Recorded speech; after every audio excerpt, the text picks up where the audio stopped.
What up, Clock Dodgers? Today's episode is sponsored by Manscaped. I know 2020 has been crazy, but it's one thing that Josh, Adam, and I can all agree in 2020, getting this razor from Manscaped was amazing. It was one of the positives of this year. And I know right now everyone's concerned. You got, these stocking stuffer events at your jobs, the white elephant competitions. You got to go to some family members. You might be breaking some COVID rules, but you're going to go to the family members for Christmas, or maybe you're mailing them a gift, and it's stressful, right? We're trying to figure out, like, what do these people want? What do they like? I only see them once a year. Like, what's really going to matter? Like, what's going to make an impact? And it's honestly, Manscaped is the ultimate stocking stuffer for this holiday season. You don't have to look any further. You don't have to keep thinking about this any further. Just go to manscaped.com. They're the only brand dedicated to below the waist grooming and hygiene products. And I'm telling you, they got mints, soaps, manicuring kits so you can cut your nails and trim your nails. They got the razors, which are, I cannot, every time I use the razor, I'm blown away by the experience. I'm not kidding. I'm not even exaggerating at all. Like, every time I go to use it, I find out something new that I go, oh, I appreciate that about it. Like, oh, the other one doesn't do this. Like, it's really amazing. I promise you. And everyone who's used our promo code and gotten Manscaped has raved about it. They've all really enjoyed it. They've gotten, actually, a bunch of people hit me up about they've gotten gifts for people for it for Christmas already. So people are on top of this. Get 20% off, free shipping at manscaped.com with the promo code ClockDodgers. Be the ballsiest gift giver this year with Manscaped. Cannot play with him. Cannot win with him. Cannot coach with him. Can't do it. You play to win the game. I mean, listen, we talking about practice. Not a game. Not a game. Not a game. We talking about practice. Down goes Frazier. Down goes Frazier. Touchdown! You are now locked in to the Clock Dodgers podcast. Clock Dodgers Podcast. Welcome to the Clock Dodgers podcast. I'm your host, Neal Maligno, and the fantasy football playoffs are on fire. I'm joined by Adam, a.k.a. the other FF guy. What up, Adam? Yo. We're also joined by Mr. 2 consecutive weeks in a row, Josh Carger. What up, my guy? That's right. Two in a row. We're going to make it 3. Like that. No more ice storms. That's all behind us now. It's all behind us. Speaking of weather, I was telling you just a second ago, man, it's 50-something degrees here in Florida. The AC is not turning on. It's madness. It's madness. Had to get my kids sweaters for school. It's getting crazy, man. Do you even own sweaters? Is that really? Not really.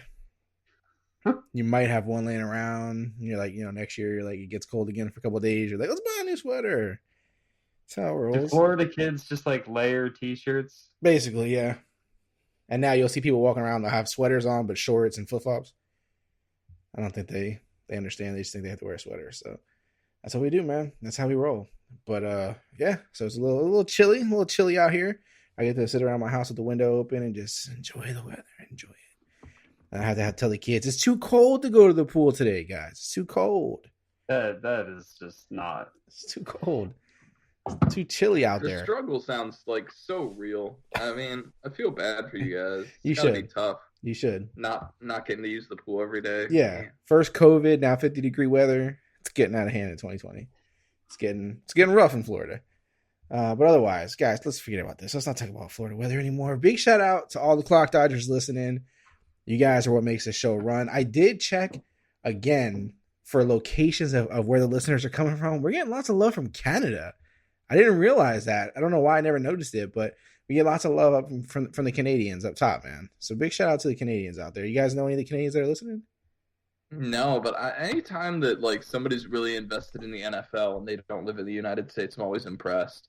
Honestly, I mean, not to get sidetracked, but people who are fans of MMA outside the U.S. are super impressive to me because they're always like watching pay-per-views at like 6 a.m. and crazy times Yeah. and all this stuff.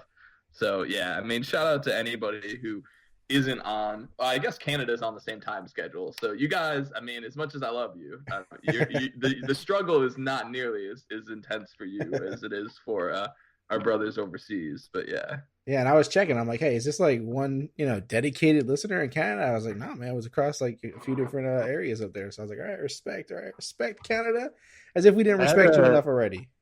Jordan Richards is Canadian. That's true. That is There true. you go. That's our reach right there. That might Thank be you, Jordan. him. He might actually just be moving around to different places in Canada and listening in different areas.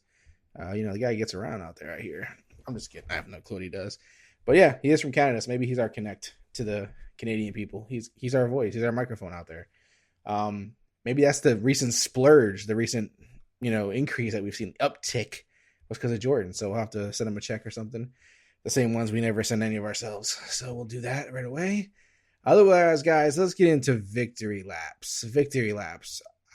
I'll let you guys start. I've been, victory laps have been kind of weird for me the last couple of weeks. So I'll let Adam start, then Josh, and I'll go last. Wait, been weird for you? Yeah, in what way? Saying certain names, and then I don't know if it's a curse, and then you think you're jinxing players? I don't know, man. I don't know. Yes, he thinks he's jinxing. Oh my god, players. you think you're jinxing players?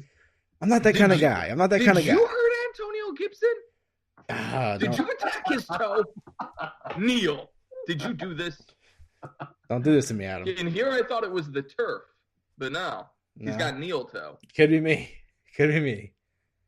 Yeah, I mean, God, I don't like to start off victory laps with just like the player that destroyed me the most, but Gibson. If there was ever a week to go out early, this is not the week, guys.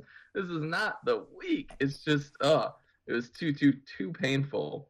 But yeah, I mean, there's always victory laps to take. I understand Neal's pause because it was a particularly good fantasy week for a certain group of players that play out of a certain area. We'll just leave it at that. But outside of that, I mean, this is a tough week for victory laps for me personally. It was kind of like a mediocre fantasy week, but the biggest one, I mean, I can't stop taking Cole Beasley victory laps. I mean, I feel like I was one of the only people ever who was talking about him coming into this year. I've mentioned it on the podcast before. He was my most owned best ball pick. He was available in like the last round of almost any fantasy draft you were in, and finished this week as the wide receiver 3. Coming into this week was wide receiver 25 on the season.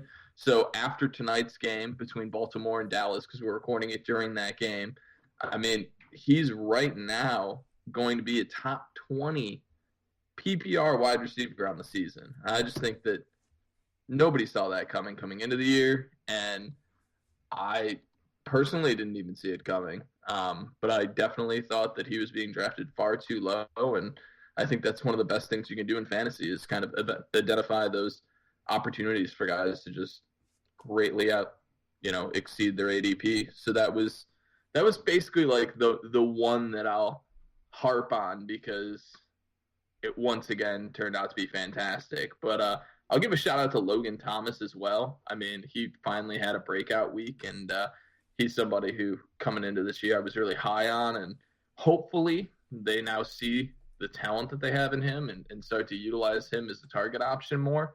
But yeah, it was great to see what he could do this past week. Yeah, for sure. I think the Beasley thing is cool too because it kind of like it's surprising that the Buffalo Bills offense from a passing game perspective, like when they added Stephon Diggs, people were like, how many guys can they support? They got John Brown, and they've been able to continue to rotate these guys, or sometimes multiple guys are having big weeks, tip of the cap just to that offense, like in general, from the passing game perspective, it's been impressive. And that's a big part of why, Cole's been doing so well. Josh, do you have any at least one player you want to give a nod to here? Darren Waller had a humongous week, and I would just like to say that 100 target seasons do not just happen for tight ends. It's not because of a lack of other options. It's because that player is good. And Darren Waller had a fantastic season last season, and people dismissed it because they thought that team just didn't have any other options, and he was getting targets by default, and it looks like he's actually good. Yeah. So, yeah. Since you brought him up, I'm gonna dip my toes into the water here, guys. I don't know if there's a curse taking place or not. But I have to say, Derek Carr was the best quarterback last week. And Darren Waller had like 200 yards, 2 touchdowns. Like literally nobody could stop the dude at any point in the game. They just no matter what pass it was made, no matter who was on him.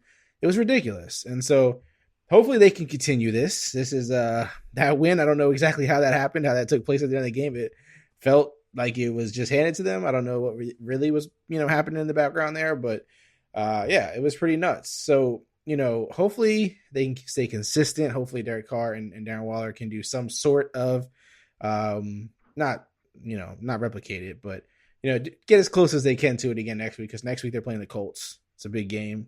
Both teams are trying to make the playoffs.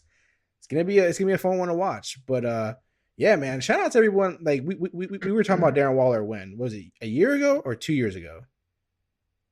I think you were talking about him 2 years ago. Yeah, I was talking about him 2 years ago. Okay, so like there's got to be people listening right now who 2 years ago maybe rolled the dice on him in Dynasty because they heard us talking about him. Maybe they said, hey, he's a Raider fan. He's probably not really on anything here, but I'll just take a shot on him. And the guy's basically free in my league.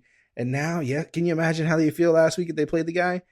They crushed it. So it feels good. Like when I think back about guys that we do, that's why these victory laps are fun to me. Because when I think back to the guys that we called a long time ago, and they play out now, whether it's you're in Dynasty, whether you're just, remaining faithful and redrafting these guys each year, whatever it is, it feels good to see those guys, play so well and, continue to do, good things. So I'm excited about it, obviously, as a Raider fan, but fantasy fans, should be just as excited.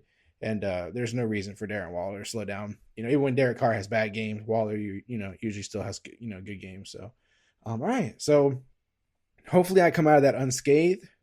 Hopefully next week there's no injuries. Everybody's good. I'll laugh if Cole Beasley gets hurt, since you laughed at me, Adam. But, I didn't laugh. Antonio Gibson killed me. I laughed at the situation. Yeah. And speaking of, Antonio Gibson, let's talk about injuries really quick. With Antonio Gibson, are we like, you and me are pretty invested heavily in him. I don't know how much Josh has, but are you really concerned about this, Adam? Like, do you think this is going to be like a playoff killer? And you should not miss time for this injury. That being said, I've never had it, so I don't know why I'm saying that. But players typically don't tend to miss time for this injury. So my hope is, he sat out the entirety of that game. It's not the best of signs, but, and they won. They beat, the undefeated Steelers, which you guys have heard me on the podcast before, but there is something, in my opinion, to, when teams have big wins or win games just in general early in the year, I find that offenses try and go back to whatever was successful in those games. So it is a little unnerving that they had that much success with Gibson out, but the thing that wasn't successful at all was J.D. McKissic in the running game. It's just he's completely inept in that dynamic. Great out of the backfield as a pass catcher, great in pass pro, but he can't run between the tackles. He's not going to be a running back in the traditional sense for that team. So if Gibson comes back, I expect his touches to go right back to where they were, which makes him pretty much like a must-start player. If he's out, McKissic, he was already flex-worthy just based on the volume he would get in the passing game. So I don't mind still flexing him. Obviously, if Gibson's out, he becomes kind of a guy that you're looking to get in your lineup, or he becomes a little bit better than flex-worthy. Yeah, for sure. So yeah, hopefully it was just this past week, and whoever had him in their playoff team survived, or their wild card rounds, whatever you guys were participating in.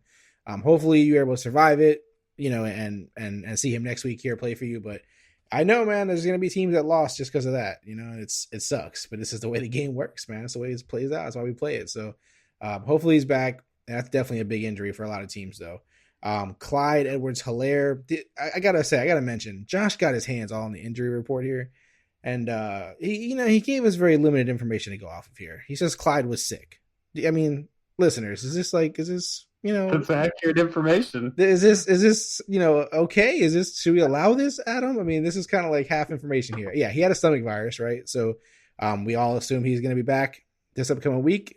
It doesn't, seem like there should be any issue with that. It's not like there's a pandemic happening, and illness could mean a myriad of things. If it was COVID, I would have said COVID. He's just got a normal sick. Yeah, he's just sick. Yeah, I mean, just to touch on CEH for a minute here, it has been really interesting to see. I mean, the thing with the Chiefs offense is they basically can't fail. So if they decide that they don't want to use CEH, they don't really have to. So for me, as far as he goes moving forward, I've really relegated him to kind of like a running back to flex sort of option just because of how much they use Bell and how much they don't ever have to rely on him. I mean, he's still going to have huge games, so it's tough to bench him. But definitely coming off this illness and everything else that goes into it, with how they've utilized him since the signing of Bell, I guess I'm not looking to bench him, but if I have really good options, he's probably going to get benched, if that makes sense. Well, yeah, it makes sense. That makes sense. Yeah, it's one of those weird ones. I don't know. Josh, are you going to bench him? Are you in a situation where you would? No, I think Le'Veon Bell's not really taking as much of the work as I thought that he would take. It was the last time I checked, it was more like a third of the work. I mean, he's taken a ton of the work. The only thing that's kept CEH alive is touchdowns. I mean, if we're just looking over the past handful of weeks, you're looking at 12 touches, 16 touches, which is great, but then 8 touches, 9 touches, 12 touches. And those are the games since Bell has been active. So it's a stark contrast to prior to that, 30 touches, 13 touches in a game where he had 8 targets, 19 touches, 25 touches, 16 touches, and 27 touches. It's dramatic from a volume perspective, at least. All right. Yeah.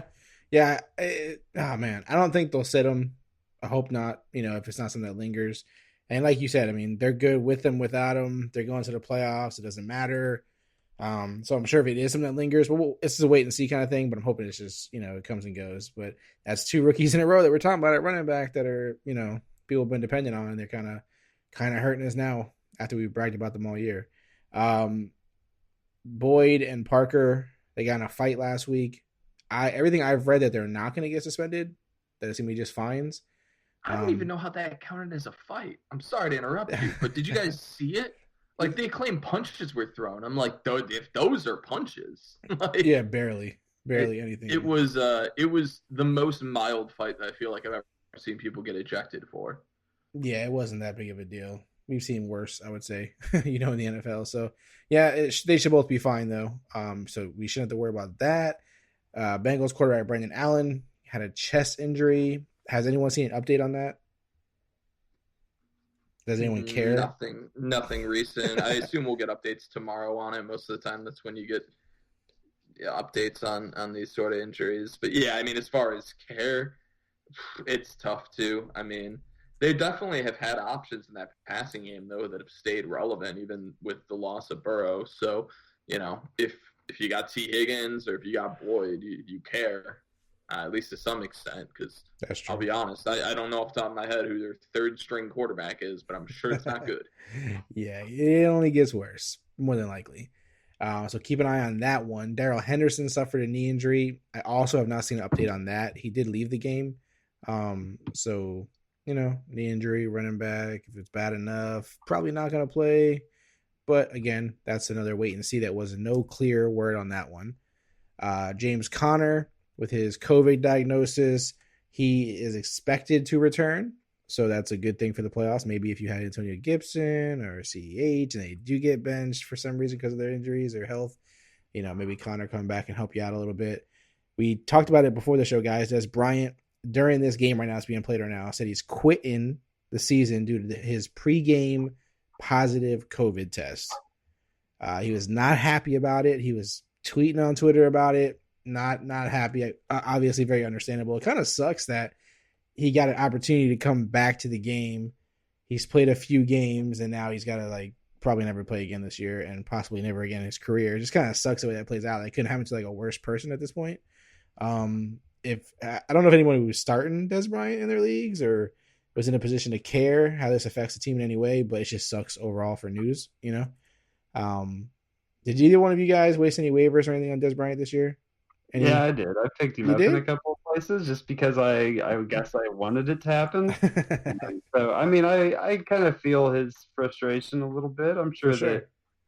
I'm sure he's just kind of angry. He feels like he still has, something to give, and that this is going to be in his way. Yeah, it sucks. And then the last one we have here is Jalen Hurts. He had replaced Wentz, but we do actually have a question later in the show. So we'll wait for that, for the Jalen Hurts conversation, but it's just something to think about for people who are setting lineups or getting prepared and trying to make adjustments for this week upcoming. But we'll get to it. We'll get more to Jalen Hurts later. Any other injuries that I've missed, guys? I think that was it. All right, cool. I want to circle back to Clyde and Le'Veon. It's This is bothering you. A little bit worse than what I said, but it's close to 2/3, 1/3. Like Clyde, I feel like I expected Le'Veon to come in and fully take half of the work, and that's not happening. I mean, in week 11, Clyde was an RB1. Week 12 was bad. He had 4.9 points. Yeah, I mean, it's just touchdowns, man. If you're just looking at points, it's just touchdowns. I just ran through the touches. I mean, the thing is he was getting literally one of the highest workloads in the league. I think only James Robinson was getting more touches than him through the first half of the year. So from that, it's a dramatic drop-off. For most running backs, I mean, in the last 2 weeks, if you're just focusing on recently, 16 and 12 touches, it's not terrible, but it's definitely not, guy who you drafted at the end of the first, beginning of the second round. So I don't know. I think context is everything, but to me it seems like a pretty big drop. It's a drop. It's about 2/3, 1/3. I get what you're saying. From like the running back touches in that offense currently. Yeah. All right. One more guy that we actually didn't have here on the list, Josh Jacobs. He's probably still going to be out next week. That's my assumption. So they brought in Spencer Ware for a tryout. Wow. So they may have Spencer Ware and Booker out there, guys. Two former rivals, division rivals in their league and their division, now maybe playing for them this week. We'll see. But yeah, so Josh Jacobs may not play this week. So that's important. Again, playoffs, guys even, riding this whole way. This is what happens, man. This is why you have to have some depth, because these kind of things happen. So we'll see how that plays out. Again, that's when I would just keep an eye on, because it could change, but as of right now, it doesn't sound positive. All right, let's go over to trust issues, gentlemen. The first one we have here, Jonathan Taylor is finally healthy and a top 12 running back. Trust or trust issues, Adam?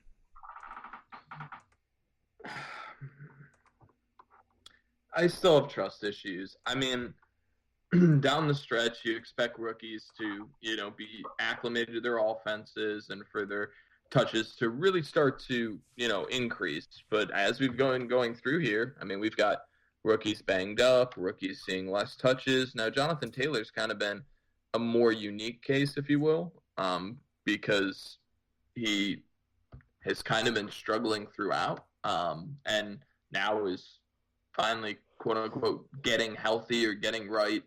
But I'm still a little trepidatious just with their overall usage. I mean, Nyheim Hines has been getting a ton of work there.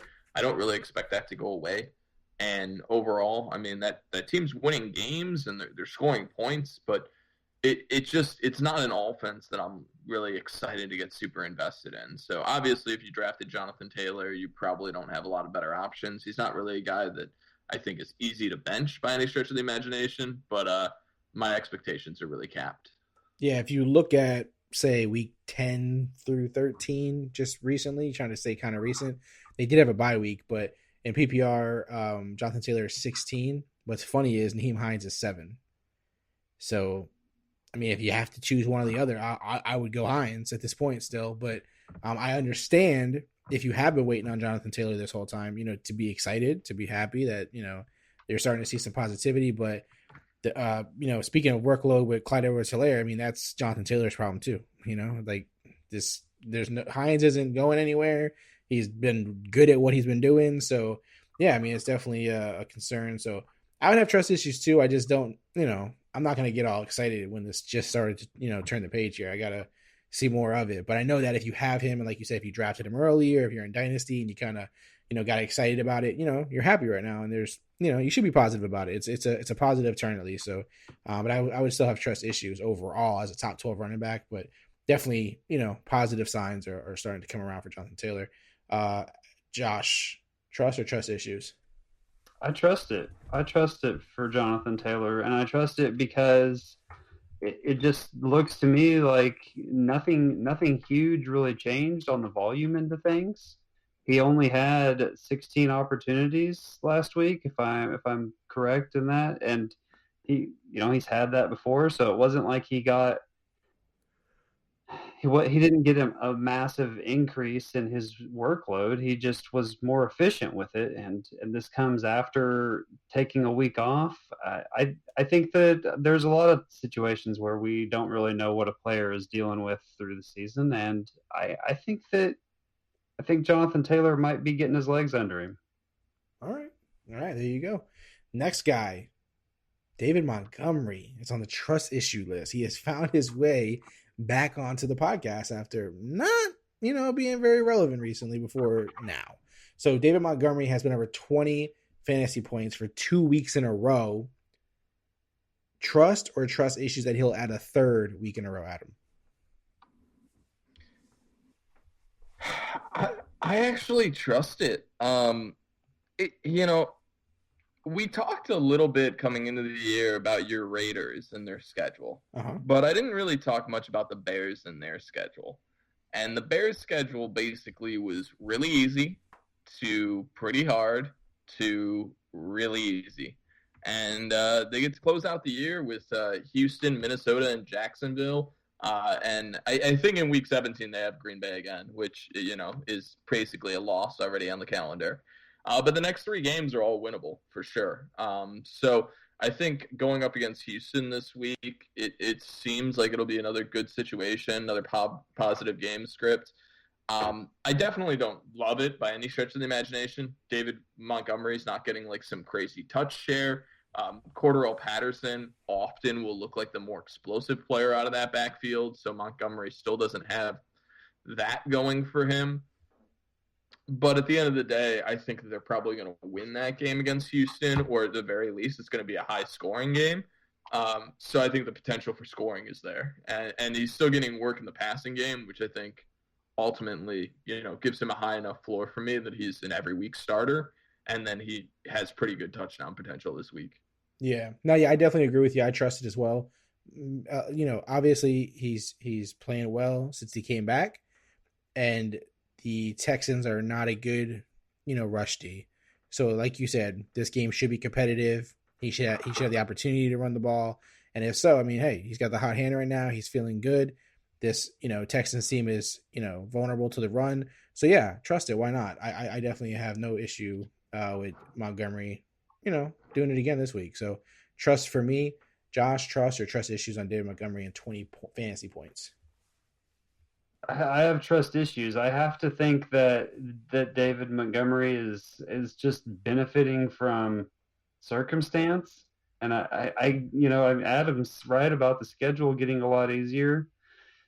But this guy is just he's had decent volume all year, and he's underperformed it all year until these last 2 games. Yeah, but it's so ironic because you literally just said the exact same thing about Jonathan Taylor, but you like Jonathan Taylor. And it's the exact same situation. Had volume all year, was inefficient, missed multiple weeks, or missed 1 week in Jonathan Taylor's case, comes back, has a performance where he sees more volume, and is extremely efficient. The parallels. It's just like the profile, Jonathan Taylor, because he has the athletic profile, I expect him to be able to do the job. And because David Montgomery is slow, I expect him to be bad. It's fair enough. I mean, yeah. Overall, from what I've seen from David Montgomery, I do not have high expectations of him from a talent perspective. I just know how the Bears use their running backs, and I know what works on that team. And they've given him a ton of work all year. And the biggest thing for me is just he gets a ton of targets, Almost every game he's seeing multiple targets, some games upwards of 5 to 7 targets. So for me, that heightens his potential so greatly. Again, though, with a player like Jonathan Taylor that we were just talking about, the question was top 12 going forward. This is 20 points or more. They're actually pretty similar. It makes me almost rethink Jonathan Taylor now having some perspective on David Montgomery, because it's like the expectation for those two players was different coming into the season. I had higher expectations for Jonathan Taylor, so I'm judging him still based on those high expectations. I had lower expectations for David Montgomery. In reality, right now, they're very much the same player. Wild turn of events here, gentlemen. Adam called you out, said, hey, this is similar to Jonathan Taylor. He's like, hey, actually, that's a good point. It is similar to Jonathan Taylor. Maybe I should change my answer on Jonathan Taylor. Yeah. For me, it's more about the matchup and that he has a hot hand right now. So, the team is, is feeling good about feeding him. So, yeah, I mean, I just feel good matchup wise. If this was somebody else, if they were playing a tough defense, I wouldn't have, gave him that kind of credit. But, so Adam, are you flipping then your answer on Jonathan Taylor for the first question? Yeah, I think in both situations, it's like you were harping on, it's very matchup based. Yeah. I think both guys are like low end RB2s right now, who most people are going to be starting, because let's face it, there's not a ton of wide receivers that you feel, a ton of running backs that you feel super confident about week in, week out. So I think these are guys that most people are starting. But as far as like what to expect from them fantasy production wise, I think they're guys who are probably going to be at best low-end running back ones, and probably going to have high floors because they both are going to be active in the receiving game. Gotcha. All right, cool. All right, the next one, under new head coach Darrell Bevel, Matt Stafford is a QB1 per game rest of season. Trust or trust issues, Josh? I trust it. I trust it because we've seen it from Stafford before, and now we've got Darrell Bevel in there letting Stafford throw it deep, and if Kenny Golladay comes back, I think it's like a done deal. Matt Stafford QB1. Like I trust it very much. Interesting. Adam, are you in the same boat with Josh here? Yeah, I mean, it's a QB1 on the season as it's been. Mm-hmm. So yeah, I mean, he's the QB12 right now, but I think things get better with Darrell Bevel. I think that the way in which he wants to run an offense caters a lot more to what Matthew Stafford is good at. Like Josh said, the more they push the ball downfield, the better they're going to be. I mean, Marvin Jones and Kenny Golladay, when they're healthy, are both great downfield receivers, possession receivers. I mean, they can move the ball in the passing game. And I think ultimately they need desperately a coaching change. So this could be really positive. Do I think it's going to be like sky's the limit for him or anything? No, but I think if he's been a quarterback that you've been, starting the year with, barely getting by, I think that your fantasy team is going to look a lot better going into the playoffs, because I think you can be very confident in him producing at least, a high floor production week in, week out. Gotcha. Yeah, so it'll be trust across the board for all three of us then. I mean, hey, guys, just got to get better. Matt Patricia's not there no more. Things have to go up. It's the only way they can go. So, yeah, he's already been, decent this season, and, no reason for him to decline, in any of our eyes. So, yeah, definitely we all agree there. We all trust that one. Next one, Cam Akers is the lead running back in L.A. Trust or trust issues, Adam? Oh, man, this is hard. I'm going to say trust issues still, but they're light. They're very light trust issues. Like, I think he, at this point, has the lead in that backfield. I think Brown has basically been relegated to goal line work, and even that we're not really seeing. So it's really just a question of, is Darrell Henderson healthy? If Darrell Henderson's not healthy, or if he's banged up, Akers is going to be a slam. But if, if Henderson comes back and he's fully healthy and, is active, they're going to utilize him. So I don't see any world where they rely on one running back with the amount of talent they have in that backfield. So for me, it was just kind of situational that gave, Akers this huge uptick in usage. And I think we just see that come right back down to what he'd been previously, which is, like in the 10 touches range. You might see closer to 10 to 15 touches. But as far as 20 plus, that's not going to happen unless he's the only one in that backfield. All right. So you don't think it's like a, team is starting to, change the guard and go to Akers and kind of make him the guy? You think it's just a matter of, injuries and hot handing and all that kind of stuff? Yeah, it's situational in its health. Okay. I mean, we've seen it for 1 week now. I mean, this is a guy who last week had as many touches as like the past 3 weeks combined. So you can't just assume that usage is automatically going to stay, especially when Darrell Henderson was hurt. You had situational factors like that going into it. And Henderson throughout the year, even though they haven't had like a workhorse back situation, has been the running back that's gotten the most touches when healthy in that backfield. So I do expect Akers to continue to chip away at that, but I by no stretch think that he's going to steal, the vast majority of the touches in that backfield. Yeah. Yeah, I have trust issues with it myself. Like you said, just the way they're using these running backs. And, obviously if Darrell Henderson's hurt, that, changes things in that perspective. But just overall, I haven't liked Akers' opportunity in this backfield. I haven't liked how they used him. I know the offensive line and stuff is a struggle there too. So there's like things that he's, that all these running backs are trying to work through basically that are, putting them behind, straight out the gate. But I had high hopes coming for Akers into the year, and it hasn't really played out the way I hoped. But yeah, I don't think he's going to be the lead back. I don't think that team wants a lead back necessarily per se, a lead back. But yeah, I have trust issues with it for sure. Josh, do you trust it, or do you have trust issues as well? Well, I trust it a lot more if Darrell Henderson is hurt. Yeah, that really helps a lot. But Cam Akers has been gaining on him for the last few weeks. Last week Henderson got hurt, but the touches were 22-6. In week 12, it was 11-9. Sorry, with Henderson in the lead. And the week before that, it was 11-6. So 11-6, 11-9, and then Cam has the big game last week. I feel like he's up and coming. So it definitely helps if Henderson misses time. But I think Cam Akers is coming. Yeah, no, I hope you're right. One thing that I do want to say, though, I don't want anyone in this backfield. They do not throw to their running backs at all. It's crazy how little they use their running backs in the passing game. And for me, that's just too big of a factor. You just become far too reliant on touchdowns. Unless you had somebody who is just a total workhorse here, getting 20 carries every week, I cannot feel comfortable starting anybody here. I mean, obviously, you can be put in situations in fantasy where you just have to start a guy who's going to be getting touches, but I'm not thrilled starting anybody in this backfield. And it's funny because Akers and Henderson are both guys who can catch the ball in the backfield and do great things with it. So it's weird.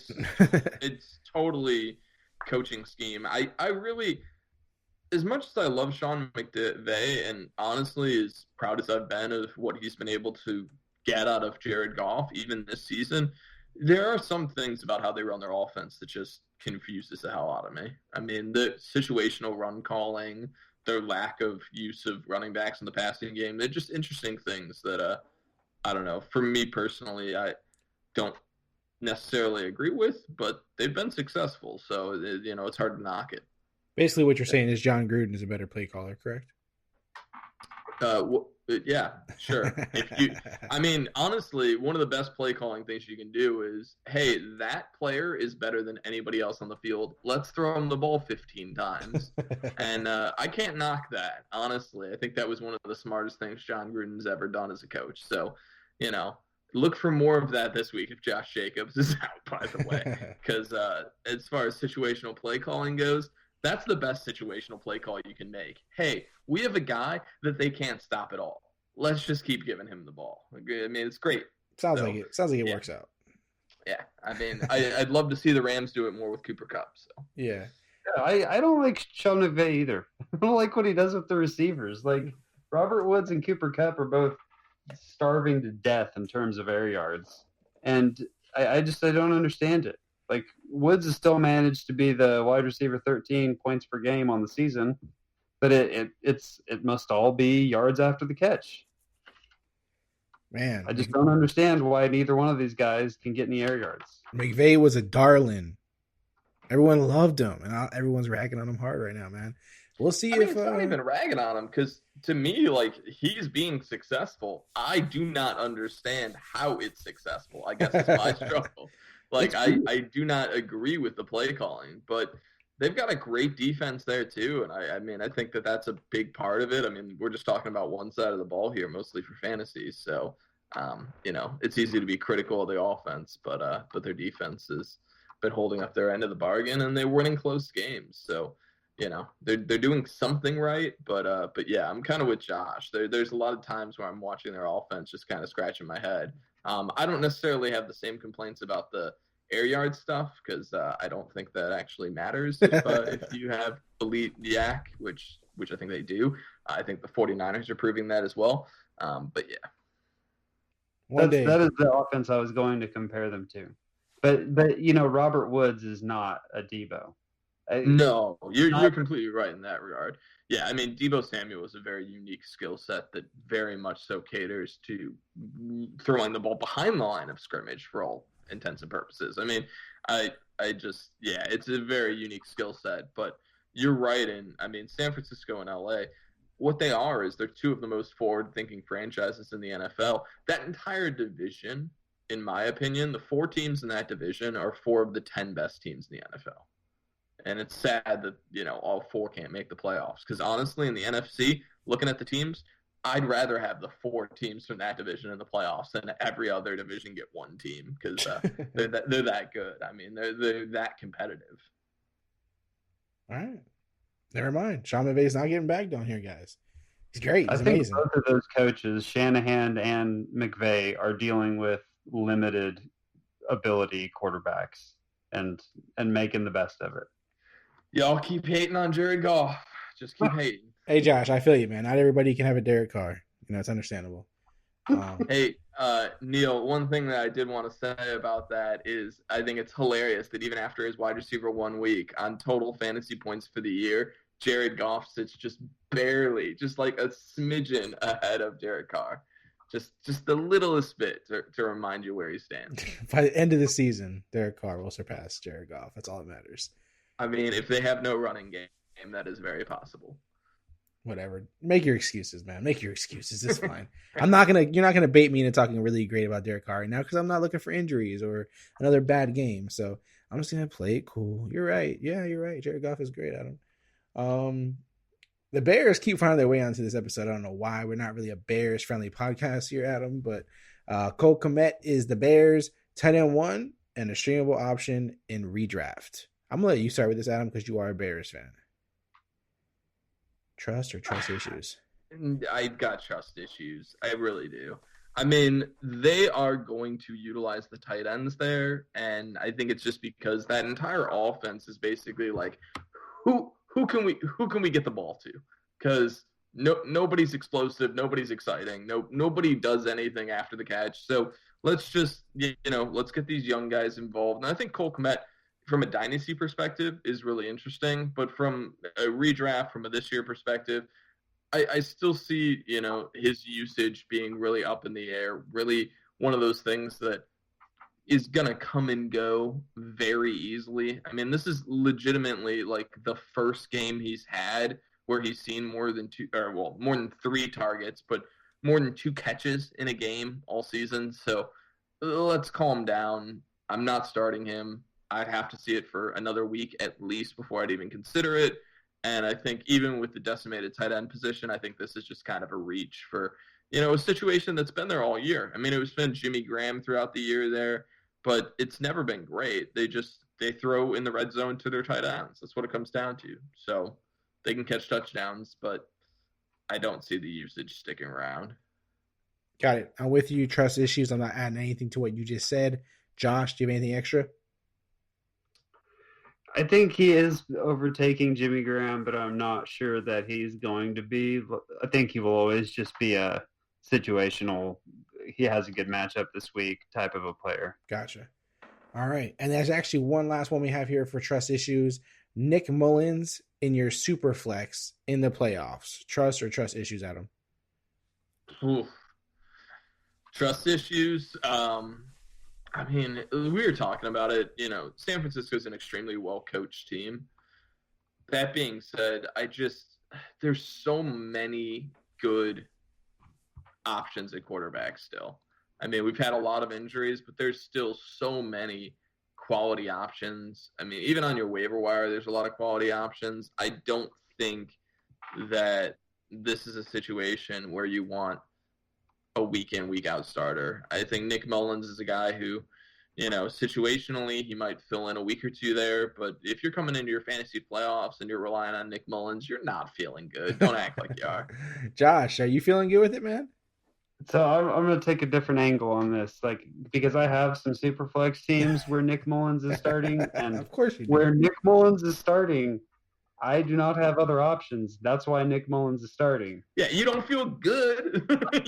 But here's what I would say: if you can get rid of a quarterback going into the playoffs and improve running back or wide receiver, and just say, "Fuck it, I'm plugging in Nick Mullins so that I can go get, I don't know, David Montgomery, maybe not David Montgomery, but you do that. You do that. Because Nick Mullins, as much as he's not any kind of household name or brand at all, he's a QB2 75% of the time. So let's fucking go with Nick Mullins. I would like to make a callback to an episode earlier in the season when Nick Mullins played. He had actually beaten out Russell Wilson that week. And we asked if he could do that again. Well, last week he did. So something I thought would never happen. It happened, guys. I just want to make an argument for the roster build where you are scraping by at quarterback in a super flex and to put the capital somewhere else. All right. You heard the man, Adam. You heard him. And he's going to be playing him. So we'll see next week how Josh feels about the Nick Mullins teams, how they fared. We're going to be interested to see this. So we'll see how we'll get back with Josh next week on that. Let's move over to, can he do that again? Let's hit this quickly. Baker Mayfield and the Browns offense supported 3 top 20 wide receivers in PPR last week. Can they do at least 2 of those next week? Josh. Who can? You know what? I had a conversation with my buddy Jeff today at work, who is a huge, huge Browns fan, and I want to say that they have the Ravens next week. so that is unlikely if I'm right about that matchup. But also, it's Jarvis Landry, Rashard Higgins, and was it Donovan Peoples-Jones? It was. So I don't think that's going to keep happening. I think it's a lot more likely that we see Kareem Hunt and Nick Chubb both have 150 rushing yards. Gotcha. So Adam, he doesn't think it can be done again. They are playing the Ravens Monday night. What do you think, man? Can it be done again?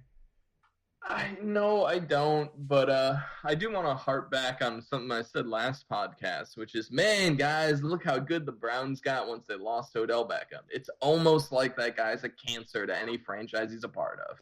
All right, moving on. Wow. Send your hate mail to Adam, everybody.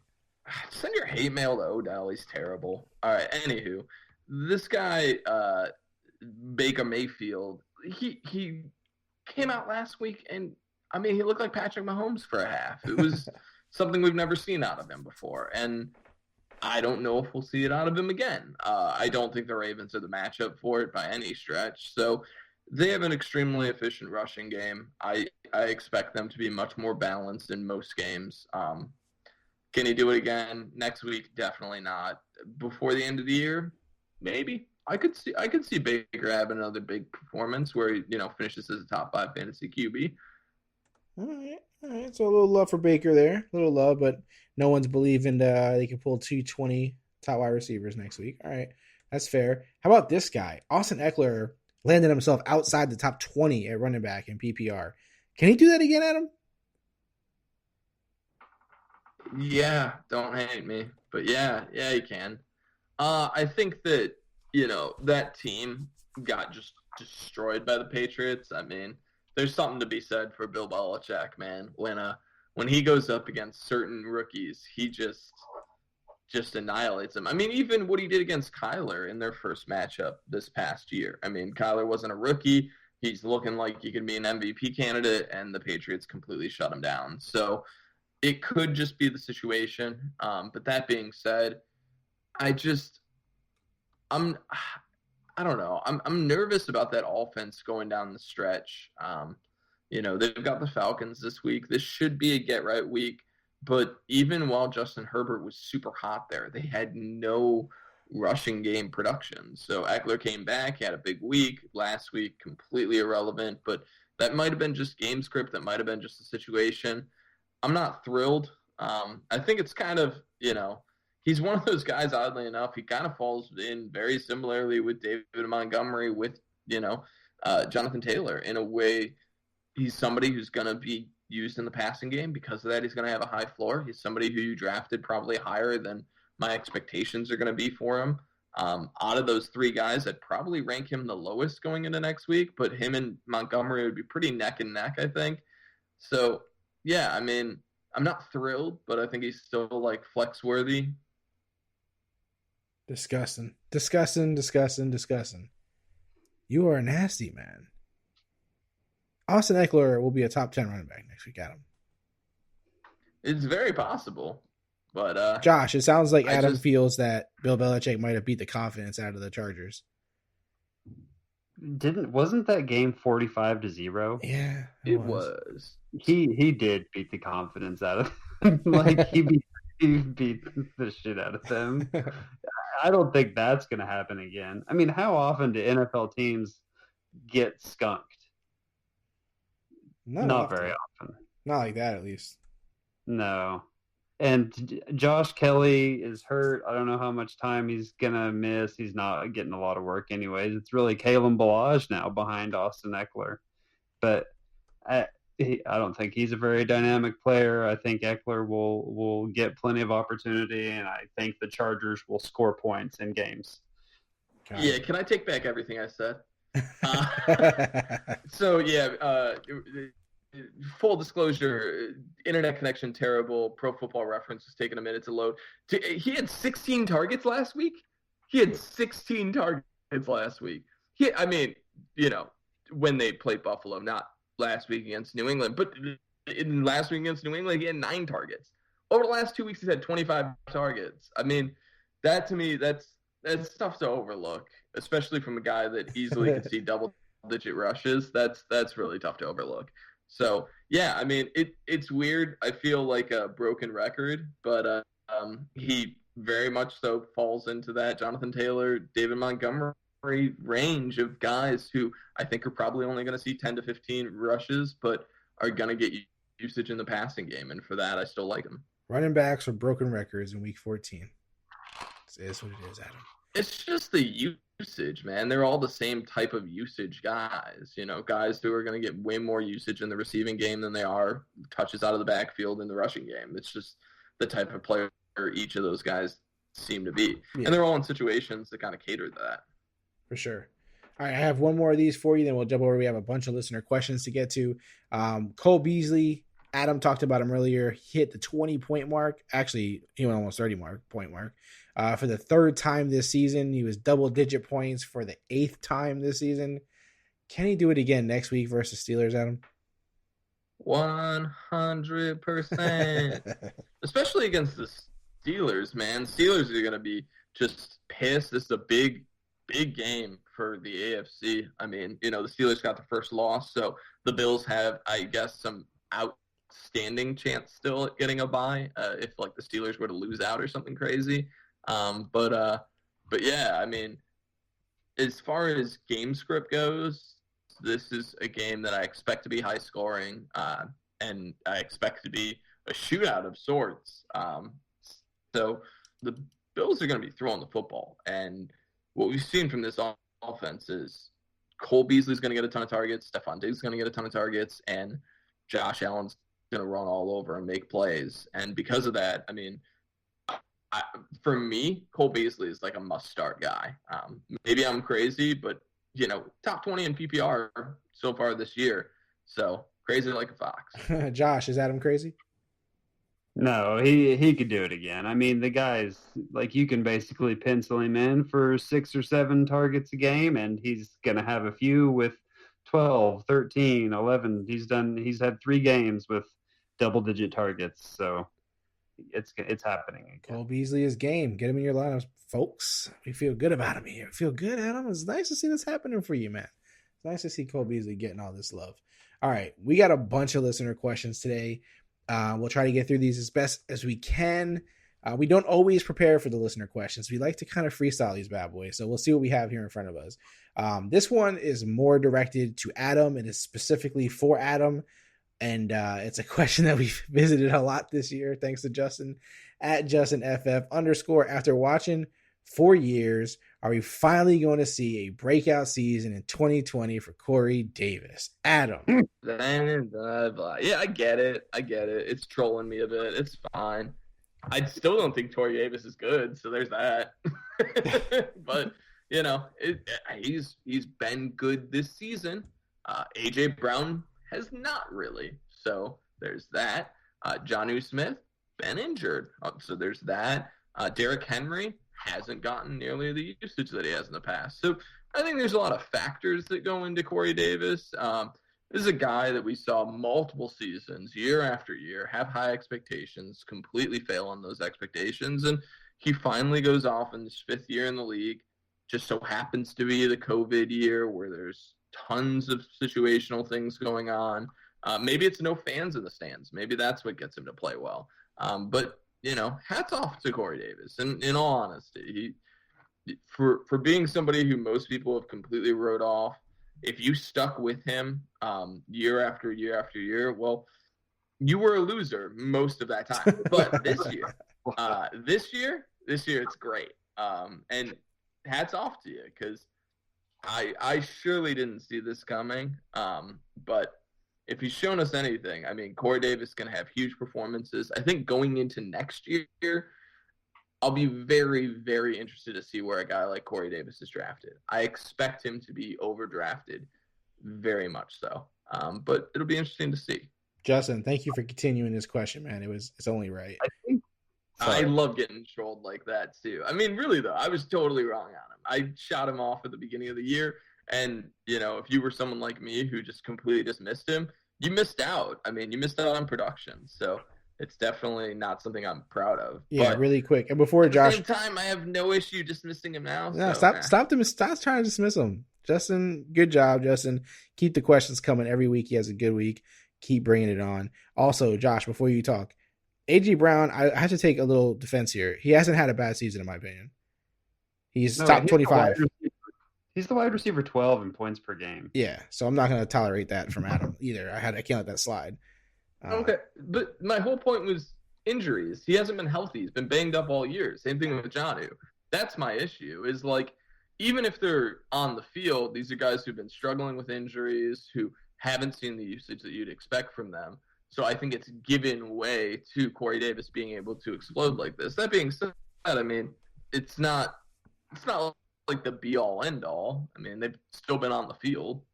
All right, I just had to defend him. I just couldn't let it slide. Josh, did you have something else to add, or was it that? I was just thinking about where I would draft Corey Davis next year, and I think I'd be drafting him somewhere around wide receiver 24. Wow. I know Adam is hating that. You hear Adam laughing at this? Like, in what world does he even have any possibility of doing that? Like, he's probably not even going to... I mean, yeah, he's wide receiver 18 after he just came off of a fantasy performance where he was wide receiver 1. What was he last week, dude? Like, I don't know.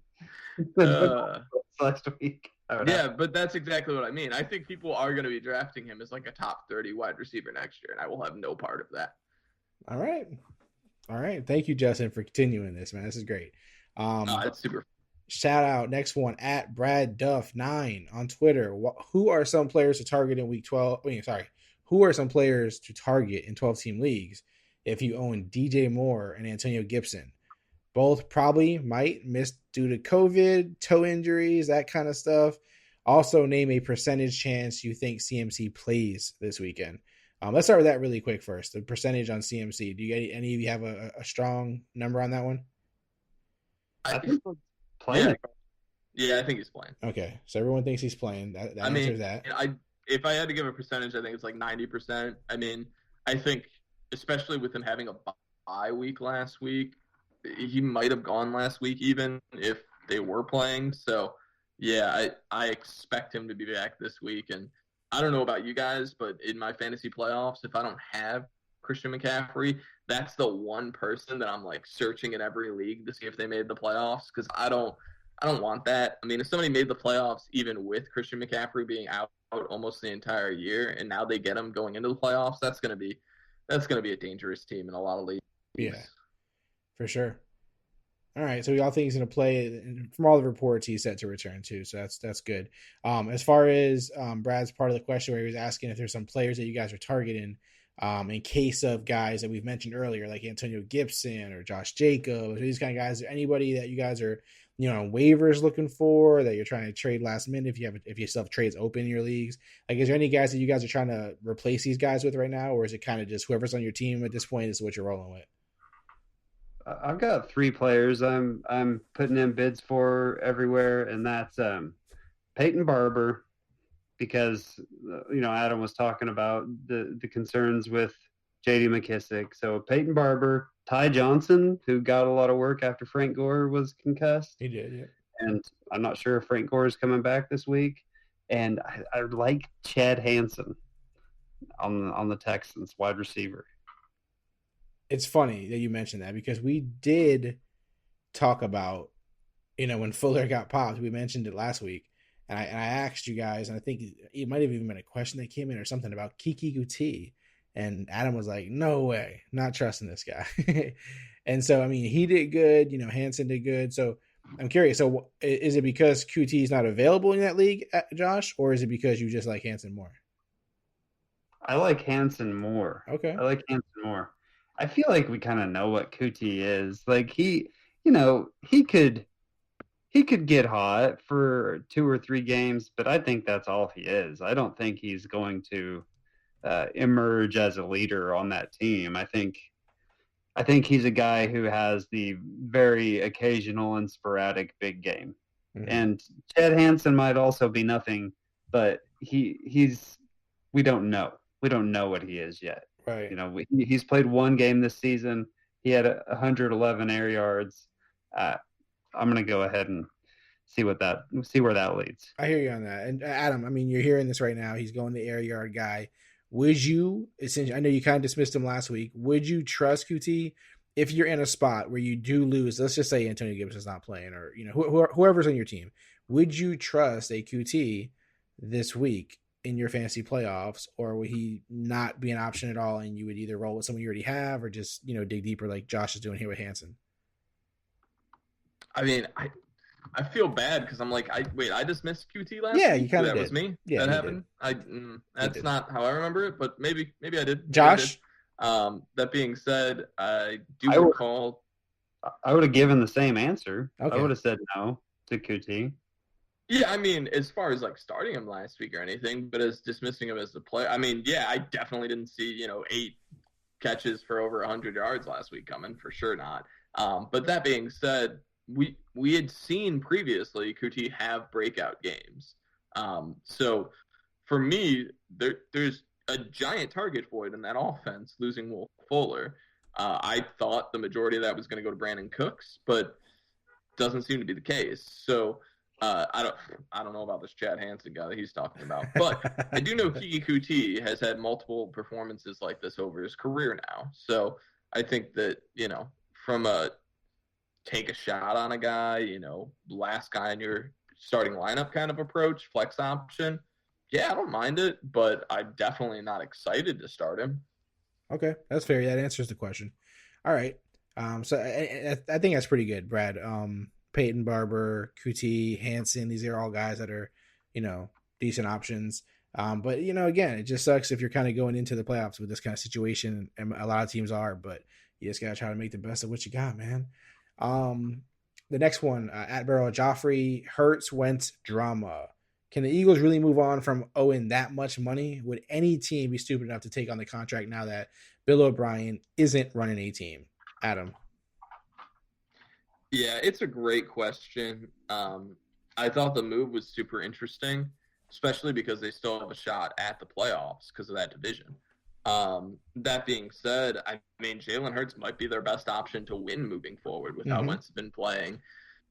I don't think they really do have a great option to bail on him. So they're in kind of a really sticky situation here because they either have Jalen Hurts and he does well, in which case then they have a quarterback controversy, or he does poorly, in which case they might have no quarterback. So it seems like a lose-lose for Philadelphia fans, but I don't mind it. They're 2 games back in the division now with 4 games left in the year, so they might just think that they're out of contention. And after losing 4 straight, they might very well be. So I don't really care too much about the decision. I'm excited to see Jalen Hurts play. The little action that he had wasn't something to get really excited about, but we'll see what he does in a full start. And as far as Carson Wentz goes, man, just has there been anybody in recent memory that's been as hyped up as Carson Wentz? Like, everybody tells me this guy's great, and this season has not looked good for him. Yeah, it's been pretty ugly. And, we've seen it, years where he's had injuries and this and that. And like, everyone's like, oh man, it sucks because he's a pretty good quarterback. So it sucks that we keep having these, freak incidents happen and things like that. And even now, I'm seeing a lot of people who are respected, as far as, breaking down quarterbacks, and they feel like, his issues aren't necessarily all him and they can be fixed and that kind of stuff. So I don't think the Eagles are going to try to bail on him right now. And like you said, they don't even know what they have in Jalen Hurts. So like, they have to still see how that plays out. He may not even be better than Wentz for them. Who knows? I will say it's fun that, Jalen Hurts is getting the start this week and he's playing Taysom Hill. So I think it's gonna be pretty fun to see, who comes out on top there. It's gonna be it should be a fun game. I mean, you feel like at the very least, it should be fun to watch. So, we'll see. Josh, what are your thoughts on this really quick before we get to the next one? Like, all year long, I've been looking at Carson Wentz's numbers as I go through the quarterback stuff, and he's just super weird because he's out there just slinging it deep. He has a high number of air yards per attempt, but his conversion rate is terrible. Like, it's in the 40%, 42%. And I mean, no one else is that low. So I don't know. I think another team might take a shot on him because he's had good seasons. 2 or 3 years ago, we had that like Carson Wentz QB1 season, I think. And right now he doesn't have any weapons. So I'm not so sure that he's bad. It doesn't look great, but I wouldn't be surprised if someone wanted to take a shot on him. Yeah, but you think the Eagles would more likely next year have him than another team, correct? I want to see him get traded. I think that would be fun. I mean, I'm a Jalen Hurts fan, so I wouldn't mind it at all, for sure. But I just think it'll be tough. So we'll see how it plays out, man. This is one of those fun off-season potentially dramas that we're gonna get to watch and keep our attention on while things get slow, and we'll see how it plays out, if it resolves itself quickly, or if we're going into next year talking about Jalen Hurts versus Wentz as a legitimate challenge, a battle at camp. We'll see how it plays out. But good question from Daryl there. Next one at Justin_Redward. Shout out to Justin. He put, will you guys be relieved when the 2020 season is over, or are you better at compartmentalizing? Yeah, I can't even fucking read, Justin. Come on, bro. Than I am, and have avoided letting the COVID season stress you out. Josh. I will be relieved. I look forward to off-season rankings and playing that whole game again. Man, I don't know if you guys remember what COVID life was like before we had football as a distraction, but no, I will not be relieved. I will be probably a lot more anxious because there will be one giant distraction that goes away, and all I'll have to focus on is the craziness that is the world right now.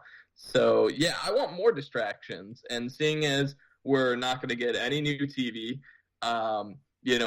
HBO's doing that crazy thing where they're releasing all the movies in the world, but everybody's going to watch those the first 2 weeks of January, and then what? Then what are we going to do with our lives, guys? Super Bowl is going to be over, and we're all going to be on lockdown again for God knows how long. Nothing to do. It's going to be awful. This is why MMA's year-round. It gives me something to care about. But yeah, I am not going to be happy. I am much more anxious about it ending and not having a distraction. I can tell you, if you didn't talk to Adam before the season started, he was a wreck. This guy it was crazy. Just a wreck. it was getting crazy. So yeah, I hope for your sake, man, there's something else that, comes up, or, I don't know, man, it's gotta be something, but yeah, no, we're not happy. We're not relieved, but Josh is relieved. So shout out to Josh. And stop with the big words, Justin. I'm not a writer. I'm bad at grammar. It was a little tough. I don't like fumbling over the words here, man. Compartmentalizing. I'm still saying it wrong. It's fucked up. All right. At Austin _G_H. After a stellar performance against a tough Colts defense, a Bill O'Brien-less Kiki Kuti can emerge as a legitimate weapon for Watson. We just kind of spoke about this a little bit earlier. Just to make it clear for Austin, I do think that Kiki is legitimate. I don't think it's going to be like a dynasty play because of, just other guys are there and players are going to get healthy and they're going to add players. So like from a dynasty perspective, I'm not excited about it, but like to finish out this year, if you need him, playoffs, I'm fine with it. But Adam and Josh, just to be clear, Adam first, legitimate weapon for Watson or not? Yeah. I mean, it's going to be like a end of the bench kind of flex guy. But yeah, I mean, he'll have potential with how much they targeted him last week. I mean, it definitely seems like he's going to be the number 1 or number 2 option behind Cooks. So, okay, and I assume Josh, no, because Hansen. I think that Kuti could get hot for 2 or 3 games, and if you have him in Dynasty and you can get more than a third for him, you should sell. Okay, that makes sense. All right, so that does answer the question from that perspective too, from a Dynasty perspective. So, all right, cool. Sorry for answering the question kind of sort of earlier, Austin, but yeah, that's how we feel. Last one at your boy Jay Rich. And this is a fun one. If you could give each other a Christmas gift, let's say $100 budget, what would it be? Does Josh, you want to start with this one, man? Yeah. Okay. I've been thinking about this. Okay. So I would get Neal. I think I would get him a babysitter. I think that that would be a good gift for Neal. So him and the wife can go out and do something. Can you afford that on under $100 these days? Sure you can. I mean, how many hours can you get for that? How much do babysitters charge? Dude, I think you could just about go for a day. Listen, this is when we learn Josh lives in Oklahoma. Hey Neal, how long do you think you can go out for $100 to a babysitter? Probably I know how far that'd get you in Chicago, and it's like 4 or 5 hours. Yeah, probably not too long. Once they meet my kids, I'll probably get surcharges or something at the end. On the back end, I'll get hit with taxes and everything else probably. Yeah, it's not going to play out well. But I mean, I appreciate Josh for giving me an hour or two, I appreciate it. And then I think Adam would like he goes and travels and sees friends and stuff like that. So maybe an Airbnb gift card. That's what I was thinking. Okay, that's Airbnb fire. gift card during COVID. Man, fascinating. I would Airbnb. Just a fascinating gift. Why don't you send me some of your antibodies before I go? Can you do that? Can you get me a vial of your antibodies, Josh? $100, sir. Sounds like you're trying to get me killed over here. Can we make sure my babysitter is COVID free also before she comes here? Nope. You can't. That's the rescue run. Babysitter that works cheap and not get COVID. Damn. Yeah, Josh is trying to knock us both off, bro. It's terrible. Man, it's bad.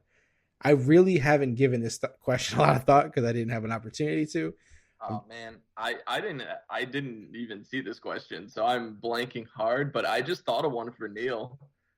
Neal would be able to tell me if I could get this for under $100, but I'm pretty sure I could. In maybe not under $100, but I'm just gonna say it anyway. An autographed Darren Waller card.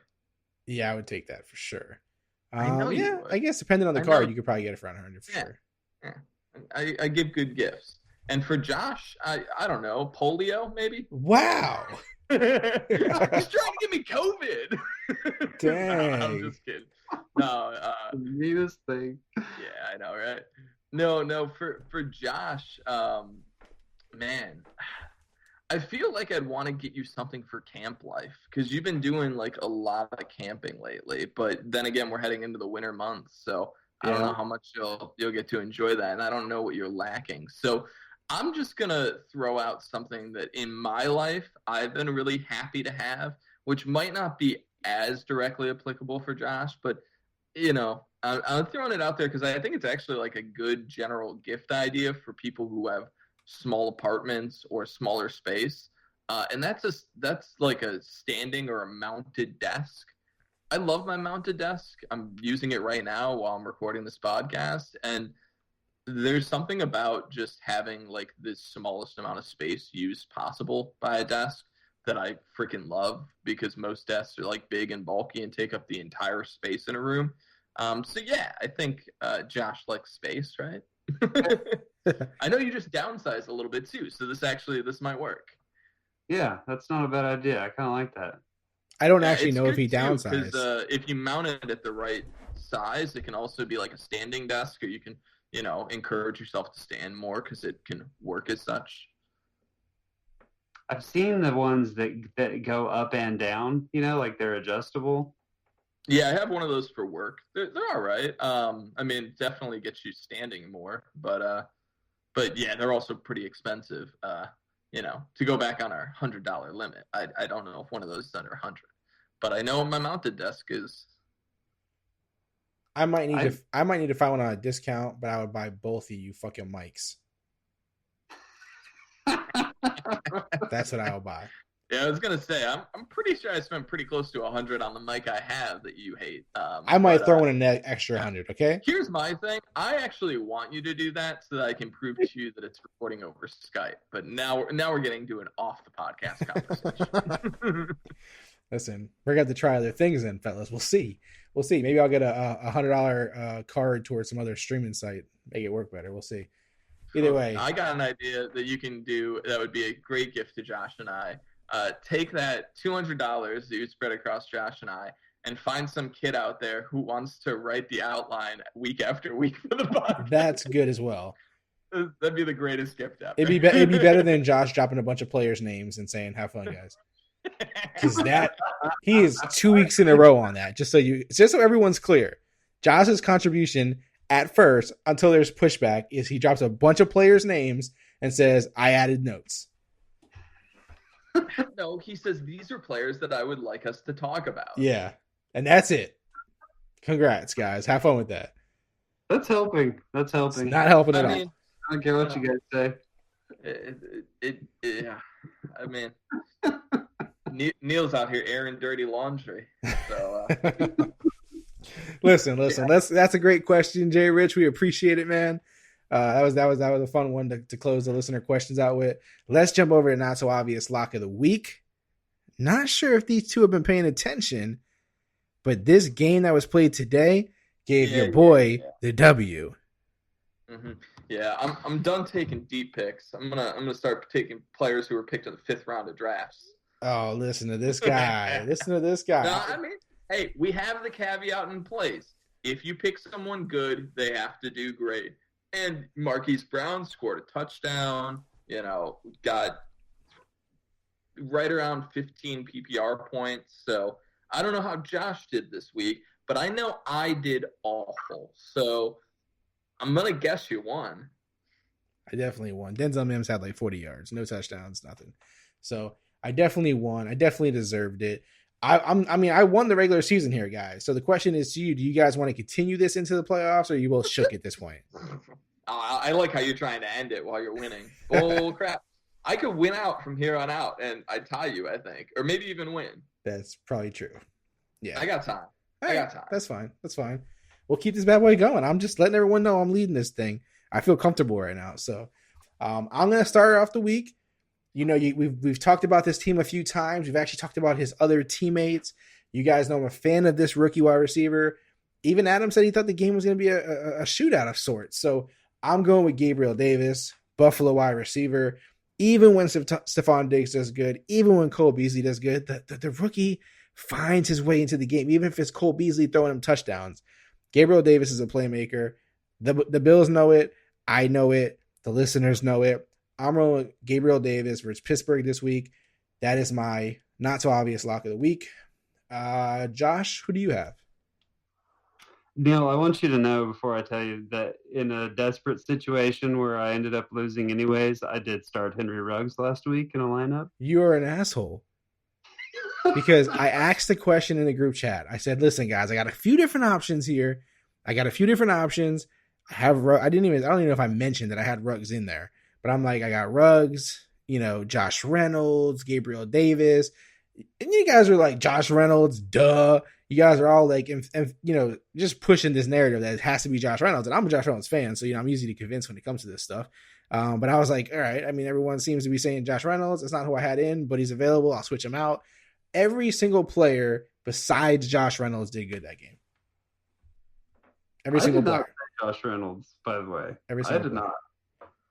You didn't push him on me. You said every single player out of Josh. Yeah, I said it was a very tough call. You were like, Henry Ruggs, he could do good. Oh, Gabriel Davis, not too bad either. Yeah, you can't say everyone, Josh. That's not how this thing works. Well, fair enough. Fair enough. I'm taking Gabriel Davis. Who are you taking this week? I'm going to roll Chad Hansen. This is not Chris Hansen from Dateline NBC. And we're going dumpster diving this week, huh, guys? Listen, is that Chris Hansen from Dateline NBC's The Catch a Predator guy? Is that his son or something? Right. Might as well be. All right, so Hansen, Davis, you say we're dumpster diving, Adam. I'd love to hear who you have, sir. Well, I had two just for this occasion. I wanted to know, are we going with Marquise Brown type picks or are we going dumpster diving? If we're going dumpster diving, I'm going to the trash bin and I'm picking a guy from a team that hasn't won a game all year. And I'm not picking Denzel Mims because that's silly. But I'm going to ride the Ty Johnson bandwagon. I think that, if they get into another game script where they can feed the running back in any capacity, they're going to be feeding one guy the ball, and that's Ty Johnson. If he can get some work in the passing game, they're playing the Seahawks, so it's going to be probably a blowout. But the Seahawks passing game's terrible, and if the Jets can move the football, that's all I need for some opportunities to score some touchdowns. So give me Ty Johnson, and I'll go deep with you guys once again. All right, there you have it. Gabriel Davis, Chris Hansen from Dateline NBC's son, and Ty Johnson.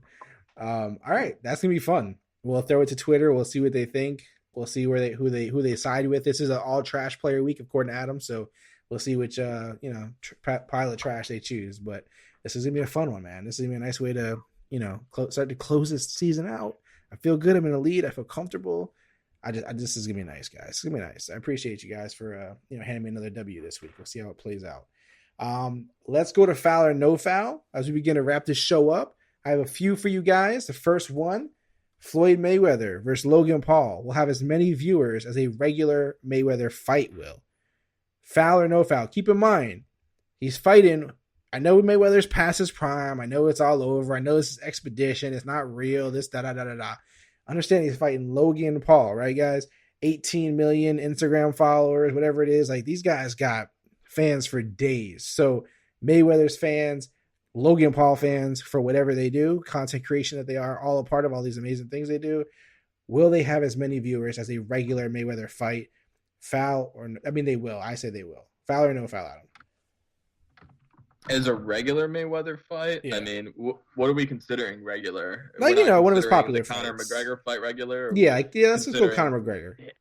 Well, then no way in hell are they getting anywhere near the Conor McGregor numbers. But I bet you they get close to what the Tyson numbers were, like 1.5, 1.6 mil. Do you think they get past it? What's that? Will they get past it? Probably. Oh man, I'm gonna say no. I think it's gonna be right around there. I think they're gonna be like 1 million to 1.5 million pay-per-view buys.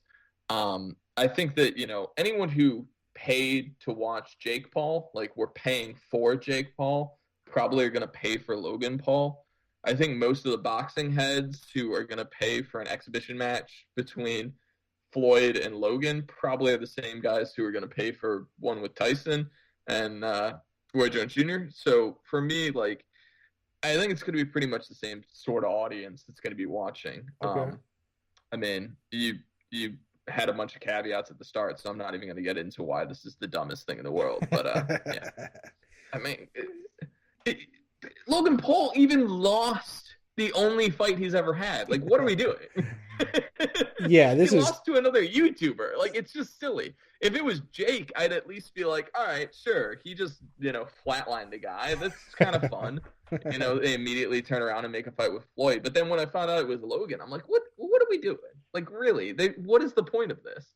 And the point is to take your money. And people are going to give him money. So the only thing that I would say that will help them, I don't know if you saw this, but the pay-per-view cost is relative to when you purchase it. So something like the first million pay-per-view buys or up to a certain date, can't recall which it is, it's only like $29.99. It's like $30, and then it incrementally goes up from there. So that might incentivize more people to buy because they're buying early at lower prices. So there's a possibility that their structuring of it could push them closer to like the 2 million pay-per-view mark. But I mean, even if they surpass 1 million, I mean, that's huge for all intents and purposes. I mean, I think the UFC had one pay-per-view all year that went over 1 million pay-per-view buys. So, yeah, I mean, it's a big deal. All right, that's fair. Let me ask you this, Josh. I'm going to switch it a little bit for you. Floyd Mayweather versus Logan Paul, somebody will get knocked out, foul or no foul. Yeah, somebody's getting knocked out. I think so. I know Adam doesn't agree. He thinks it's going to be super soft. The dumbest thing in the fucking world. I don't even know. Josh, do you watch any combat sports? What are we doing? It's hard to knock somebody out, especially somebody who doesn't really know what they're doing. Right? I don't know. I mean, did Floyd knock out the Japanese guy that he fought? I think he did. That was his last fight, and it was an exhibition match against a, guy. Some Japanese star or whatever. It was either Japanese or South Korean, and now I can't remember, and I feel bad for not remembering specifically because I don't mean to generalize, but yeah, I mean, it was another exhibition fight. He whipped the kid up, I know that. Yeah, I mean, it's going to be the same thing, guys. This is the WWE of boxing. Honestly, if you like boxing at all, you should utterly hate what it's become. Adam, because stop poo-pooing on this, man. The people who are watching, the most pay-per-view buys are going to fights that aren't even real. It's the WWE of boxing. And then, you have real legitimate boxers that no one watches. Listen, we need you to appreciate this. You just got done talking about how stressed out and anxiety and this and that during COVID. Nothing to watch. True. Come on, man. Just have fun, guys. Show some love. I'll watch it. I'm not paying money for it. But Again, hey. We don't talk about illegal activities. We leave that to Josh. I'll find a way to watch it. We let Josh do the illegal stuff. I don't know who these people who are paying money for this stuff are. We let Josh admit to illegal acts, not us, okay? Keep ours out of it. We need at least 2 hosts here. All right. The government will try to force everyone to get COVID vaccines like they do kid shots for school. Foul or no foul, Adam? Man, you guys really want to take me down? Oh, I'm trying to take you there, man. Will they force people to, like they do for flu shots for school? Yes. And I like the way that you had that caveat in there. I had to do it. They're not going to force anyone. They are, however, going to make it a requirement in order to do certain things. That's the difference that I see. So, yeah.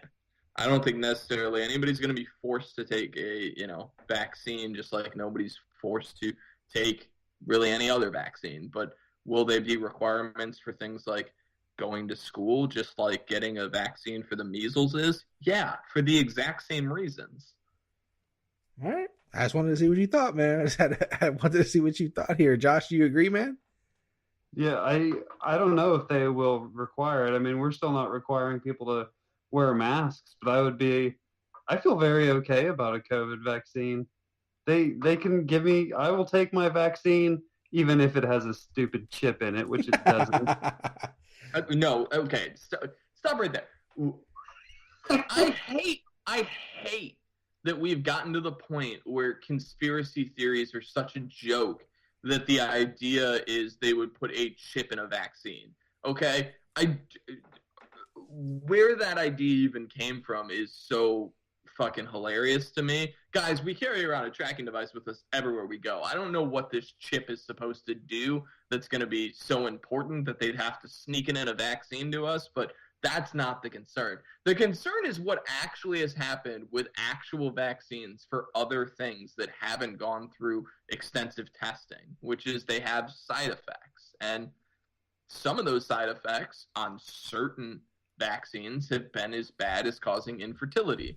So there are things that vaccines can have that aren't microchips in them that are still really bad for the human body. So yeah, I mean, I get people's apprehension to just being like, hey, I'm going to take any vaccine that they put out there. That, to me, is an okay thing to have some apprehension around. I don't know what's in it. I don't know the long-term effects. There's reasons to have some sort of apprehension to that. I don't think any of that apprehension is based in they're going to use that to put a microchip in me to keep track of where I am, because let's be honest, they're already doing that very easily. Listen, I would like to announce that we've hit the trifecta with Adam today. We've had him slander Odell Beckham. We've had him slander Floyd Mayweather and Logan Paul's fight. And now we've got him down the conspiracy vaccine issues. So this is a trifecta for Adam. We appreciate it. Send all your hate. Man, I'm not anti-vax. Get off this shit. I fucking hate it. Get your kids vaccinated. It's very important. This is a very rare situation where a vaccine is being made on the spot and it isn't going through the same testing. It's different. It should be different. I don't want to be made out to be an anti-vaxxer. Send your complaints to contact@clockdodgers.com and we will they are testing this thing extensively. Like they're not cutting corners on safety. And that's where we'll leave it, folks. They've already administered it to a person, so we'll see. 40,000 people. Well, no, I'm just saying outside of the test runs. They today, Pfizer, I think it is, did their first actual application of it outside of just trial runs. So, yeah, I mean, we'll see what happens. I mean, it's gonna be very interesting to see how it plays out and how it affects social changes and policy changes in government and all that sort of fun. So. Yeah, nothing but fun ahead of us, guys. Nothing but fun. And the last file I know that I have here for you guys. Not helping someone who looks like they need help but isn't asking for it is okay. Foul or no foul, Adam? You guys are going to hate me on this one. It's no foul. I think it's a really important thing to learn in life to ask for support when you need it. I think it's one of the things culturally that we struggle the most with. I don't know if that's an American thing per se, because I'll be honest, I'm not super worldly. I don't know if people experience this all over, and it's just a human thing. But it's one thing that I learned going through personal development seminars in my early 20s. But the power of asking for support and being vulnerable enough to ask when you need support is huge. And also the implication that you're someone who is in need can often come from a place of judgment. Seeing somebody in a situation and just automatically assuming that they need your assistance to be able to get through and to thrive without them asking for it. I can totally understand why vast majority of the time that's coming from a very good place, and almost all the time it's going to be received from a very good place. But there are going to be those situations where you're trying to put out, this good intention to help someone, but they're not in need of your assistance. And I think that that's why it's important for people when they are in need of assistance to ask, but we all know people don't do that. So it's a complicated question. But what I would like to say is I think there's power in asking for support. But that being said, I think it's also really important to always be looking out for your fellow man and, to see when people are in need and to try and assess those situations. Because as we know, people aren't apt to ask for the support they need. Yeah. I thought about this because I found myself a lot lately, especially with COVID and everything, if someone around me like drops something, I don't help them pick it up. And like if they're that's fair. It's a pandemic. Yeah, and then like I seen an old lady today at the grocery store. She was like looking higher on the shelf.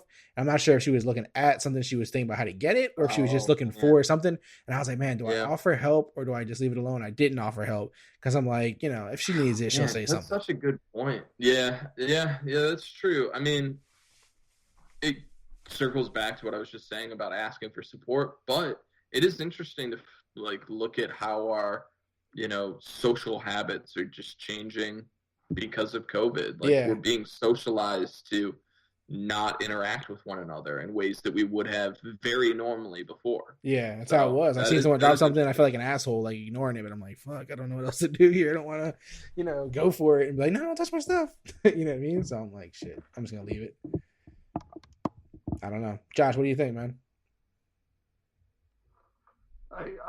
What was the original foul or no foul? So not helping someone who looks like they need help, but they're not asking for it though. So they look like they're struggling with something or may need help, but they're like not asking though. So I just ignore it. I think most of the time I'm gonna wait for them to ask. Okay. All right. So I'm not a total asshole then. It seems like you guys may be both assholes with me, or it's the common move to make. But you know, sometimes I try to get out there and help people a little extra, and I haven't been doing it because of COVID and other reasons. And sometimes it does annoy me when someone doesn't say it because they're like looking for you to ask. So yeah, we'll see. All right, cool. So I'm not the only one that's acting a little different during COVID, or just in general, it's not a fun thing to ask somebody if they need help when you're not sure. Closing, show and tell. This is our last moment of the podcast, gentlemen, where we can share a thought, advice, a product, anything you feel like sharing with the listeners. And they always share them back with us. So it's fun. They hit us up on Twitter, all that good stuff. So we appreciate you guys always doing that. I'll start off. I'll jump out the gate here with a little oven pizza action that I had the other day. Motor City Pizza Co. Never had it in my life. Never seen it in my life. It was in Walmart, was it? Publix? I'm not sure which store I was in. But I seen it and I said, this looks interesting. I've never tried this pizza before. You know, oven pizza that you bake at home. Could be hit or miss, depending on the brand, the quality, all that kind of good stuff. But this one actually hit it out the park, man. Deep dish, good stuff. I enjoyed it. It was nice, man. So if you're looking for an oven pizza for home, for the family, you're just trying to relax, not take it too eat, not trying to go out, all this good stuff. Motor City Pizza Co. I don't know if anyone else is familiar with it. I haven't come across anybody else who's tried it yet. I'm sure it's popular somewhere and it just got here. But it was good stuff, man, for some oven pizza. So shout out to Motor City Pizza Co. Adam? You know, I actually have two. I had one, but then I just had another one that appeared basically like an hour before we started recording. So the one that I was going to mention, though, just off the top that I was planning on, is kind of unique. It's the first time I think I've ever mentioned something that I haven't actually consumed or watched or experienced because it was just announced. But on December 17th, comedian Andrew Scholes is having a TV show up on Netflix that's called Scholes Saves America. And I don't know if you guys caught any of the little videos that he was doing on Instagram that had gotten really popular, but it's an expansion on that. And he was really just kind of doing another play on kind of that Daily Show motif that we've had for a while, you know, person talking, square box next to him, different things come up, you know, that sort of format, if you will. But Andrew Scholes has been a comedian who I've been a giant fan of for a long time now. I mean, I'm hard-pressed to find any stand-up comedian that I think is funnier than him. To me, he is just the top of the game right now, and I am super excited as someone who's been a fan of him for a pretty decent amount of time now that he's getting this sort of opportunity, and I'm super excited to watch the show. I think it should be fantastic. So that's something just that I was planning on talking about. I really hope everybody goes out there and watches it. And yeah, I'm really excited to watch it myself. And then literally an hour before we came on the podcast, 21 Pilots, who have been my favorite band for, 7-8 years now, just released a Christmas song, which was super unique. You know, and know it's something that probably isn't going to hit for everybody. But if you like Christmas music, if you like anything that you've heard previously from 21 Pilots, it's definitely interesting. it's by far one of their most unique songs that I've heard. But I think anytime that you do something like for a holiday or that's like a special one-off sort of song, I kind of appreciate when it's a lot different than the rest of your body of work. So yeah, I mean, I was super happy to see that as well. And yeah, go check out their new single. And yeah, that's all. Sounds good. And when does the Andrew Schultz thing come out? December 17th. December 17th. Yeah, I'm a big fan too, man. So I'm excited for that. I'm excited. And the song sounds cool as well. I'll have to check it out just because you're saying it's interesting. I'm curious. Christmas song from them. Yeah, I'm gonna check that out. You don't often hear artists release Christmas songs, so No, I you was don't. kind of caught off guard by them even releasing one. I was like, okay, I guess. Yeah. that's And interesting. yeah, I mean, I like it. It's not my favorite thing that I've ever heard by any stretch of the imagination, but as somebody who's not really like a big fan of Christmas music, it's definitely a unique take. I do like the feel of it. Gotcha. Yeah, I'm gonna check it out. Josh, do you have anything to show and tell today, sir? Yeah, I've got a couple of things. So I've started watching the show on HBO called The Undoing, and I don't know. I think it might be getting pretty popular because it was referenced on Saturday Night Live. But I've seen a few episodes of it, and I'm into it. So if you have HBO, you should check that out. And then also I have this app, and this is pretty corny, but it's called I Am, and it just like it's kind of like an affirmations app. But I am surprised by how many times the things that stupid app puts out like actually hit me. So I would recommend that to other people. Josh consistently dropping mental health type of show and tells here, man. Appreciate that, dude. I Am app. And what is it, like a push notification or something? Like just pops up on your phone every day? Yeah, you can set it like how many times a day you want them. I think I just do 3 times a day because I don't want it to be like, I don't want to get over inspired, you know?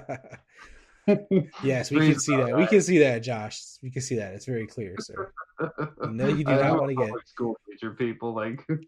Gotcha, man. All right, well, man, that's all we got today, guys. Josh can be found on Twitter at JC Crocker. Adam is the other FF guy at the other FF guy, and mine is at Clock Dodgers on Twitter, Instagram. If email is your thing, contact at clockdodgers.com. Whatever you feel like reaching out for us, ideas, feedback, anything you want, complain about Adam hitting the trifecta on this episode, that's fine. I'll take your thoughts. Certainly, if you have a review, we would love it. We would love for you to leave us a review. It always means a lot to us. Again, it's kind of like our billboard when people are searching for podcasts. They see it. They see what you're saying. It's a little bit of a Yelp for podcasts in some sort of way. So go on there, leave us a review. We like to read them on the podcast as well. So definitely do that. Other than that, guys, if you haven't subscribed, please hit subscribe. It helps us out. It helps the numbers out. It helps us grow. We appreciate that. Guys, we love you. We appreciate you. Thank you for listening. As always, be kind, be great, keep dodging.